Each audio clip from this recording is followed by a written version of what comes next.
Bonjour, bonjour à toutes et à tous. Nous sommes ravis de vous retrouver en direct des rencontres économiques d'Aix-en-Provence, les 24e rencontres économiques d'Aix-en-Provence. Nous sommes ravis, la tribune, d'être à nouveau présent dans ce studio en plein air au son des cigales. Et nous recevons avec César Armand, que je salue. Bonjour Philippe. César. Nous recevons Véronique Bédac, la présidente directrice générale de Nexity. Bonjour Philippe. Bonjour, on va vous parler un peu de logement, mais peut-être quand même, Véronique, vous avez connu Matignon, vous avez connu le pouvoir. On a même cité votre nom pour être à Matignon pour Emmanuel Macron. Comment vous lisez la situation actuelle? On est à 2 jours du second tour. On parle d'une situation politique un peu complexe où il pourrait ne pas y avoir de majorité. Je pense que comme tous les Français, comme tous nos compatriotes, moi j'attends avec impatience dimanche 21h. Je pense qu'on va suivre la soirée électorale. C'est quand même un grand moment de démocratie. Même si la campagne est quand même très brève, mais moi ce que je note c'est que les Français se sont beaucoup intéressés à cette campagne, ils ont beaucoup lu, on échange beaucoup dans la rue, dans les cafés, dans les taxis, donc j'attends avec impatience au fond le choix que vont faire nos compatriotes dimanche soir. Si le RN ne l'emporte pas, on parle d'un gouvernement potentiellement technique avec des coalitions de projets. Vous qui connaissez encore une fois la machine administrative et la Ve République, c'est possible dans la pratique du pouvoir d'imaginer un peu une situation à la Mario Draghi comme en Italie? Quel que soit le Premier ministre, il faut une majorité de projets ou en tout cas un groupe, des individus qui soutiennent un Premier ministre. Ça, de toute façon, ça, on n'y échappera pas. Donc ce qu'il faut espérer, c'est que dimanche soir, il y aura des députés, des groupes qui discuteront, vous me l'avez dit tout à l'heure, c'est peut-être le moment de l'échange, de la discussion, je pense que c'est vrai, pour constituer un gouvernement, parce que la France a besoin d'un gouvernement. Oui, parce que la campagne a été assez intéressante, assez intense, mais très courte. Et vous, qui êtes donc chez Nexity, un grand groupe de promotion immobilière, on n'a pas beaucoup parlé, ou assez peu en tout cas, et notamment des solutions pour la crise du logement. Vous avez sonné l'alarme plusieurs fois, y compris dans les colonnes de la tribune, pour dire que cette crise était très grave, peut-être l'une des plus graves de ces dernières décennies. Comment vous analysez le fait qu'on n'a absolument pas parlé de cette question du logement et qu'est-ce que vous attendez, vous, pour essayer d'en sortir, puisque derrière, il y a des conséquences. Vous avez vous-même annoncé des licenciements chez Nexity. Tout le secteur de l'immobilier attend qu'on se penche enfin sur son berceau. Au fond, ce qui est intéressant dans les campagnes, c'est qu'on n'entend pas les mêmes choses. Moi, dans cette campagne, j'ai entendu parler de logement, ce qui est une grande... J'ai entendu un mea culpa du président et du ministre de l'économie. J'ai entendu quelques propositions d'Attal et du RN, mais pas assez globales. Enfin, non, mais déjà, pardonnez-moi, pour des personnes comme moi, très engagées sur le logement, qui tentent de convaincre qu'il y a des choses à faire et que c'est important pour la société, le fait que le gouvernement sortant, au fond, dans ses poids lourds, le président, le ministre de l'économie, il y a même Édouard Philippe qui a dit « Non, mais vraiment, la fiscalité sur le logement est absurde », a-t-il dit. Tout ça est juste. Donc déjà, il y a eu ce mouvement-là. Et puis, je remarque que, alors, dans chacun des programmes, et je vous rappelle que les programmes ont été faits en quasiment 3 jours, donc il n'y a pas eu le temps d'une réflexion quand même très approfondie, il y a toujours quelque chose sur le logement. Alors maintenant, la politique du logement, ça n'est pas une mesure magique, vous le savez tous, vous êtes des connaisseurs de ce secteur-là. Il va falloir une vraie politique du logement qui traite à la fois le sujet du logement social, le sujet des locations dans le secteur privé, le sujet de la primo-accession. Et ça n'est pas pour sauver les promoteurs, Philippe, c'est parce que les Français en ont besoin, on l'a vu. Moi je disais, cette absence de réponse coordonnée sur le logement, c'est en train de coller au sol des parties entières de la population. Les jeunes, ils se sont exprimés pendant les élections, tous ceux qui sont en mouvement. Donc maintenant, il faut y aller. Et nous, on sera évidemment, tout le secteur, on l'est, disponible pour échanger et pour porter des solutions, mais des solutions cohérentes. Je voulais vous poser une question d'actualité, parce que hier, en préparant l'interview, j'ai lu chez nos confrères de CF News Immo que vous étiez sur le point de céder votre filiale de Property Management à Crédit Agricole Immobilier. Est-ce que c'est une info ou une intox ? Alors, la seule information de marché, vous savez que je suis en période où je ne peux pas m'exprimer sur les comptes de Nexity. Tout ce que je peux vous dire, c'est qu'en octobre, j'avais annoncé que je rechercherais des partenariats et très clairement, le property management en faisait partie. Je reviens sur la fiscalité. Qu'est-ce que vous attendriez qui pourrait faire consensus dans la prochaine Assemblée comme mesure choc en matière fiscale notamment pour relancer la construction, pour libérer la construction et le logement?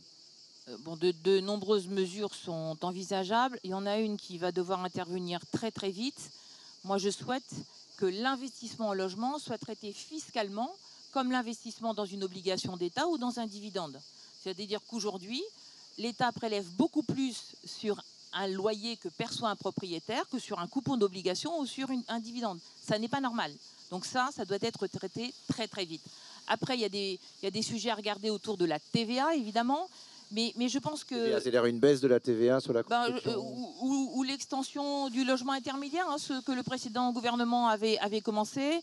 Il y avait des projets de dézonage, de rezonage, avec des maires qui attendent ce rezonage.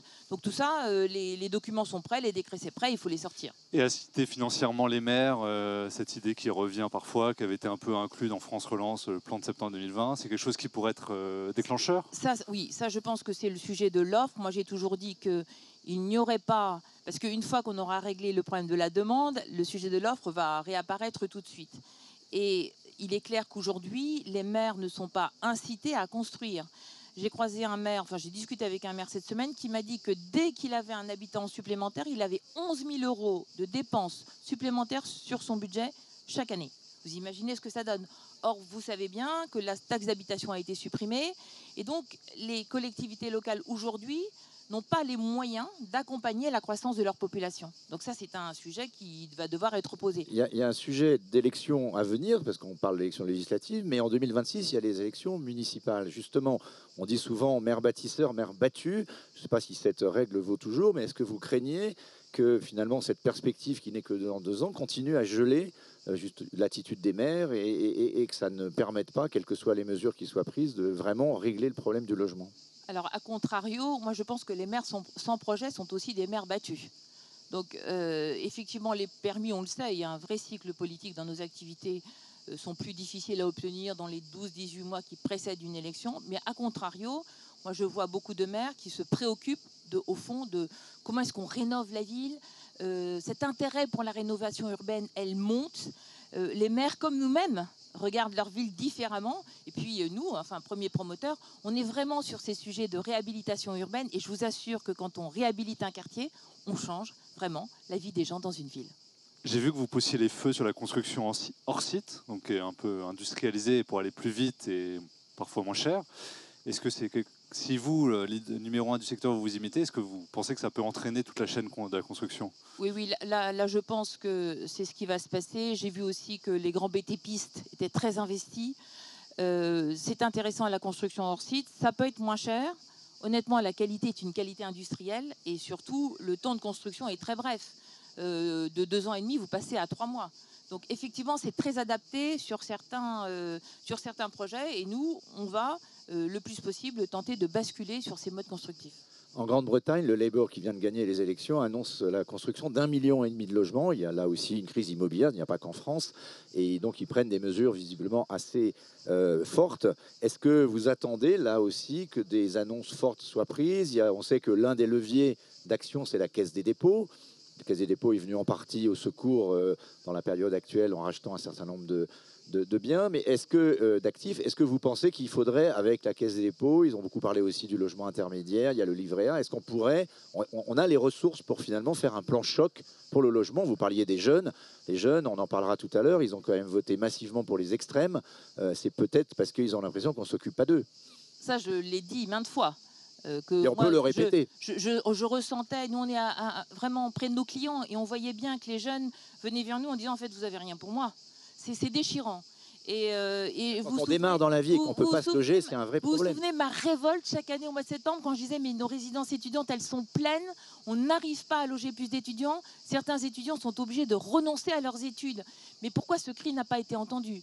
Moi, je ne veux pas d'annonce, je veux des faits maintenant. Je ne veux pas d'annonce délirante, je veux qu'on se mette ensemble autour de la table. Et franchement, au moment du CNR, il y a eu une occasion manquée parce que tout le monde était autour de la table. Et on pouvait faire des choses. La Caisse des dépôts a un rôle à jouer, ça c'est évident, elle a une grande puissance de feu. N'oubliez pas Action Logement, très grande puissance de feu d'Action Logement. On peut mobiliser l'épargne et puis on peut aussi aider les maires à accueillir de nouveaux habitants. Donc c'est vraiment une solution globale, mais nous les annonces, franchement, on en a eu beaucoup, on ne veut plus d'annonces, on veut des faits. Assez de blabla, passons à l'action, c'est oui. Ça? Et justement, ouais, je discutais en mai avec un président d'université dans une ville moyenne qui me dit j'ai une chute vertigineuse des inscriptions sur Parcoursup du fait du manque de logement. Est-ce qu'il faudrait que les présidents d'université, je ne sais pas, se réveillent et publient une tribune collective pour parce que c'est aussi la jeunesse, voilà, dont on parle, qui est très présente aussi ici à Aix. Honnêtement, je pense qu'on n'a plus besoin de tribune, vraiment. Ce sujet, il est connu. Enfin, on le sait. Tous les ans, au mois de septembre, il y a des trucs improbables. On mesure le nombre d'étudiants qui y renoncent. Et puis les présidents d'université, je pense que voilà, ils gèrent leur université, ils peuvent pas tout faire. Mais il faut vraiment qu'on encourage. Et nous, on se bat sur les résidences étudiantes. Je vous assure que tout Nexity est vraiment, vraiment, on est mobilisé là-dessus. On a un exploitant. On discute avec les maires. Dès qu'on a l'opportunité d'en proposer une, on en propose une. Voilà, il faut juste qu'on nous aide à le faire. Parce qu'in fine, il faut quand même que ceux qui acceptent d'acheter des résidences étudiantes aient une rentabilité. Vous parliez du marché locatif, alors plutôt dans l'ancien, mais le DPE a été un facteur de blocage, a retiré potentiellement énormément de logements du marché. Il y a eu une première réforme pour les logements de petite surface. Est-ce que vous attendez qu'on aille plus loin? Est-ce que c'est réaliste de continuer sur les règles actuelles et même les modes de calcul qui sont assez contestés? Alors moi, j'ai envie de vous répondre comme patronne de ma boîte et je vais vous dire ce que j'en tire sur l'action publique. Patronne de ma boîte, je ne lâcherai jamais rien sur le développement durable, sur le fait qu'on doit construire bas carbone, sur le fait qu'on fait de la rénovation urbaine. Ça, c'est le cœur de la stratégie Nexity. On a un temps d'avance sur le bas carbone, sur la régénération urbaine et ça, on va poursuivre parce que je pense que c'est le sens de l'histoire au fond. En revanche, quand je travaille ça dans mon entreprise avec toutes mes équipes, avant d'annoncer ce qu'on fait, on mesure ce qu'on doit faire et on s'organise pour faire. Je pense que le problème de ces grandes lois dont on comprend le sens, c'est qu'on ne savait pas à quoi on faisait face.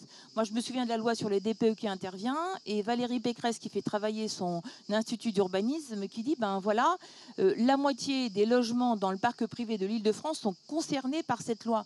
Mais en vrai, on ne le savait pas. Donc, faire voter une loi sans être parfaitement au clair du nombre, au fond, de logements auxquels on fait face et des moyens nécessaires pour faire ce travail-là, ben, comment voulez-vous que je vous dise? Moi, je pense que ça c'est le genre de démarche qui contribue à faire s'opposer le développement durable et la cohésion sociale. C'est vraiment, ça contribue à faire des choses qui n'existent pas et qui opposent frontalement l'égalité dans la société et l'écologie. On peut peut-être dire aussi autant de la politique de non-artificialisation des sols. Oui, mais sur la politique de non-artificialisation des sols, je pense qu'elle est sans doute un peu dogmatique et que beaucoup de maires demandent des allègements, des simplifications, c'est très bien. Je pense qu'au fond, la non-artificialisation des sols, ça nous a tous obligés à regarder la ville comme elle est. Le travail qu'on fait avec Carrefour aujourd'hui, vous savez, on a emporté un appel d'offres. Sur les entrées de ville, oui. Les zones commerciales. 76 sites, moitié entrée de ville, moitié cœur de ville. Eh ben, la non-artificialisation des sols nous oblige tous à regarder ces lieux-là. Quand même, les entrées de ville, ce sont des entrées de ville qui bénéficient de transports. Les maires ont créé des transports dans ces entrées de ville. Et nous, on va venir travailler et transformer ces entrées de ville en vrais quartiers de ville avec des activités diversifiées. Ça, je pense que ça a été une très bonne incitation. Mais ça coûte un pognon de dingue. Ça coûte un pognon dingue. Honnêtement, je pense que si on fait le tout compris, des constructions qui sont vraiment très éloignées des villes, entre la construction, mais aussi les transports publics, on finit par être obligé de mettre, par le coût, on l'a vu 1000 fois, par le coût de l'énergie, par le coût de la voiture, qui est indispensable. Je vous assure que je demande à avoir une étude en coût complet. Véronique Bédag, est-ce qu'on est plus la ministre du Logement quand on est la présidente de Nexity, ou est-ce que c'est jamais on vous le proposait d'aller au gouvernement, dans un des gouvernements à construire à l'issue de ces élections? C'est quelque chose qui pourrait vous tenter? Je pense qu'on peut dire que j'ai fait mes choix il y a longtemps, que je suis cohérente avec mes choix. J'adore l'entreprise qui est la mienne. C'est une entreprise militante, c'est une entreprise de guerriers. On fait des projets extraordinaires, on change la vie des gens tous les jours. Et franchement, je ne m'imagine pas et je n'ai pas envie d'un autre destin que celui-là. Donc on est plus finalement ministre du Logement en étant présidente de Nexity. C'est ça que vous voulez dire dans l'action de l'entreprise. Là, On change plus le réel peut-être que quand on est ministre. Ça dépend des pouvoirs qui sont donnés au ministre. Mais enfin, on va dire que... oui, je pense que moi, ce que j'aime dans mon métier, c'est qu'on voit des maires, on voit des projets, on inaugure. Le travail qu'on a fait avec Carrefour était un travail extrêmement intéressant. Et vous allez voir ce que ça donne. Ça va changer des entrées de ville. Voilà, c'est un pouvoir qui est sans doute modeste, mais qui est absolument extraordinaire. Eh bien, ça sera le mot de la fin. Merci beaucoup d'être passé sur le plateau de la Tribune pour cette année. Merci. On vous donne sans doute rendez-vous à l'année prochaine. Merci beaucoup. encore. Merci.